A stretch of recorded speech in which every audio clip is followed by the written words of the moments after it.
बिस्मिल्लाहिर्रहमानिर्रहीम।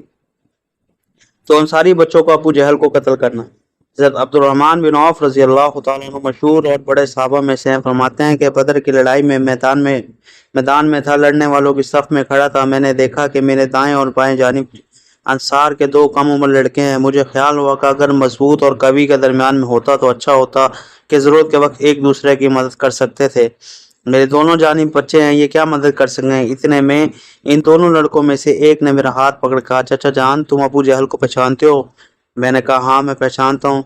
तुम्हारी क्या गर्ज है? उसने कहा मुझे मालूम हुआ कि वो रसूलुल्लाह सल्लल्लाहु अलैहि वसल्लम की शान में गालियाँ बकता है।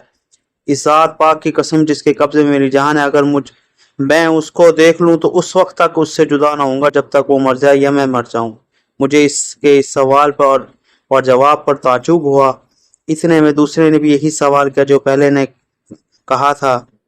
इसने भी कहा। इत्तफाकन मैदान में अबू जहल दौड़ता हुआ नजर आया। मैंने इन दोनों से कहा कि तुम्हारा मतलूब जिसके बारे में तुम मुझसे सवाल कर रहे थे वो जा रहा है।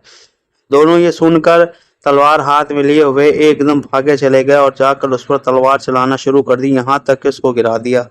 ये दोनों साहिबजादे मुआज बिन आमिर बिन जमू और मुआज बिन अफरा हैं।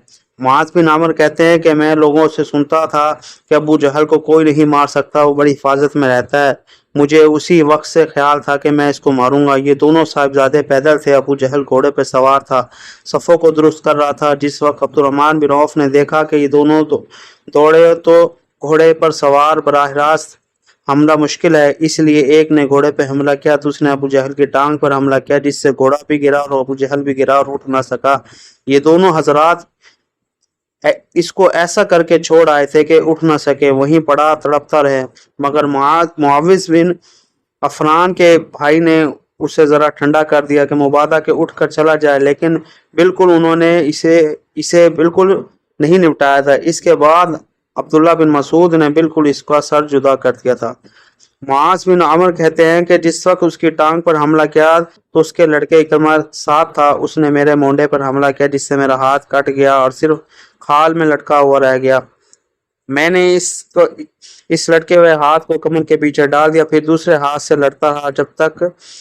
जब उस लटके हुए हाथ में दिक्कत हुई तो मैंने उसको पाँव के नीचे दबाकर जोर से खींचा और वो भी टूट गई जिस पे वो अटक रहा था और मैंने उसको फेंक दिया। तो ये मेरे प्यारे अल्लाह पाक का कितना हमारे ऊपर एहसान है कि अल्लाह पाक ने वो मुशक्क़तें और वो आजमाइशें हमारे पे नहीं डाली जो इन सहाबा पर आई थी। और उनके छोटे से छोटे बच्चे का ही जज्बा होता कि हजूर के नाम पर जान कुर्बान हो जाए, हजूर के आन पर जान कुर्बान हो जाए, और अपनी सारी ज़िंदगी अल्लाह और उसके दीन के लिए उन्होंने वक्त रखी थी। अल्लाह पाक आज हमसे ऐसी कुर्बानियाँ नहीं मांगता, लेकिन मेरे भाई हम पर भी आज बहुत सारे अल्लाह के हुक्म है और हुक्म मुतवज्जे होते हैं और हजूर सल्लल्लाहु अलैहि वसल्लम की सुन्नतें हमारे तरफ मुतवज्जे होती हैं। हम कितनी उन सुन्नतों की लाज रख रहे हैं और कितना अपने आप को उसके लिए खपा रहे हैं।